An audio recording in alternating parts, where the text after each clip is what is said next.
En los sistemas de reparto, el Estado se apropia de una porción del sueldo de los trabajadores activos y los traspasa inmediatamente a los jubilados en forma de pensiones. Así, cuando los países son jóvenes, la población trabajadora activa es abundante y las cotizaciones son suficientes para pagar las pensiones de los jubilados. Sin embargo, a medida que pasa el tiempo y los países crecen, las poblaciones van envejeciendo. Cada vez hay menos personas trabajando en proporción a los jubilados, por lo que los recursos se hacen escasos. Entonces, los países con sistemas de reparto se enfrentan a un gran problema. Las necesidades aumentan, pero los ingresos no son suficientes. La plata no alcanza. ¿Qué pueden hacer quienes defienden los sistemas de reparto? Existen dos opciones. La primera es que el Estado se apropie de una parte mayor del sueldo de los trabajadores y, además, baje la cantidad de dinero que reparte como pensiones. Sin embargo, esto no sería suficiente, como ha quedado demostrado con la crisis de los países europeos. Habría que subir a más del 30-40% de la cotización, e igual no alcanzaría para tener mejores pensiones. La segunda opción es que mantengan las cotizaciones y las pensiones. Sin embargo, como dijimos anteriormente, la plata no alcanza y, por lo tanto, el Estado tiene que salir a buscar recursos sobreendeudando al país con peligro de llevarlo a la quiebra. Ante estas dos opciones, ¿cuál tienden a elegir los políticos? La primera, es decir, subir las cotizaciones y que la gente reciba menores sueldos y, a la vez, bajar las pensiones. ¿O la segunda, endeudar al país? Dado que a los políticos les interesa el poder, necesitan votos para salir reelegidos. Y, ¡oh, sorpresa! Los pensionados votan y como son cada vez más numerosos, a los políticos les interesa favorecerlos. Por lo tanto, endeudan al país. ¿Y quiénes pierden? Todas las generaciones futuras que reciben a un país sobreendeudado camino a una crisis total y catastrófica como, por ejemplo, la ocurrida en Grecia. Es decir, funciona del mismo modo que las famosas estafas piramidales que benefician a los primeros inversionistas y el estafador en perjuicio de todos los siguientes. En un sistema de reparto quien se beneficia es la primera generación de jubilados y los políticos en menoscabo de las siguientes generaciones.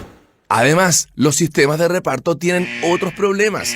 En primer lugar, le otorgan un poder discrecional a los políticos para disponer de ese dinero como mejor le plazca. Como, por ejemplo, lo ocurrido recientemente con el caso de la ex señora del señor Andrade. Y en segundo lugar, exigen una cantidad mínima de cotizaciones para recibir una pensión. Así, por ejemplo, en Chile, si un trabajador necesitaba cotizar 10 años, pero solo alcanzaba a hacerlo durante 9 años, lo perdía todo. Se jubilaba sin un peso. Si los sistemas de reparto son insostenibles, ¿es una buena alternativa al sistema de capitalización individual?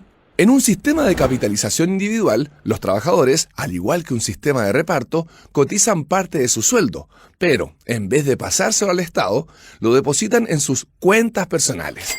Estos fondos son propiedad de los trabajadores y nadie se los puede quitar. Quienes los administran son entidades externas, como por ejemplo las AFP, las cuales los hacen crecer bajo la supervisión del Estado. Esto puede llegar incluso a triplicar, como ocurrió en Chile, los ahorros depositados por los afiliados, lo que permitiría obtener fondos para pensionarse casi 3 veces mayor que en un sistema de reparto con la misma cotización. Así, cuando llegue la edad de jubilación, cada trabajador tendrá ahorros guardados que podrán utilizar o, incluso, su familia heredar. ¿Y qué sistema tenemos en Chile? Chile tiene un sistema mixto, es decir, una mezcla entre un sistema de reparto y uno de capitalización individual. Una parte es de reparto, porque los chilenos trabajan y pagan impuestos que entran al Estado como ingresos generales de la nación, y parte de ellos van directamente a financiar las pensiones de quienes más lo necesitan. Este es el llamado pilar solidario. 2. Otra parte es de capitalización individual, porque los chilenos trabajan y cotizan fondos que van a cuentas individuales de su propiedad. Estas cuentas son administradas por las AFP, las que han triplicado los fondos cotizados. Así, en un sistema mixto como el chileno, hay una parte de reparto que está acotada y focalizada.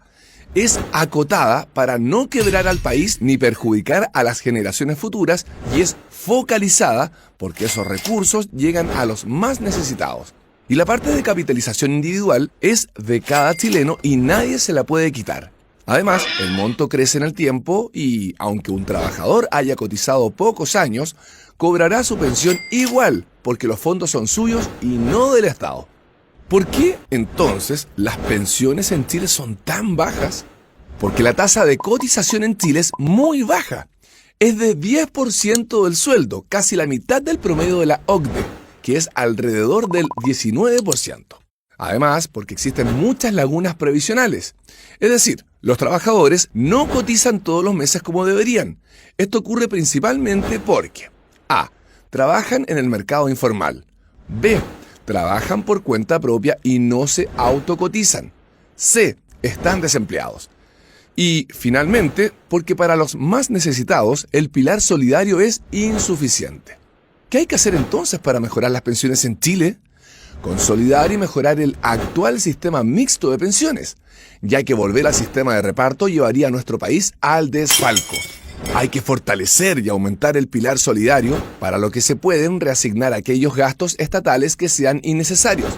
En segundo lugar, hay que eliminar las lagunas previsionales con políticas que fomenten la cotización, especialmente de los trabajadores independientes, y a través de políticas que fiscalicen a los empleadores para que lo hagan por sus empleados. Finalmente, se hace urgente aumentar la tasa de cotización y edad de jubilación para que ahorremos más y tengamos una mayor pensión. Este es un sistema serio. No arriesgues tu futuro, ni el de tus hijos y nietos, por no entender realmente cómo funcionan los sistemas de pensiones. ¡Que no te engañen!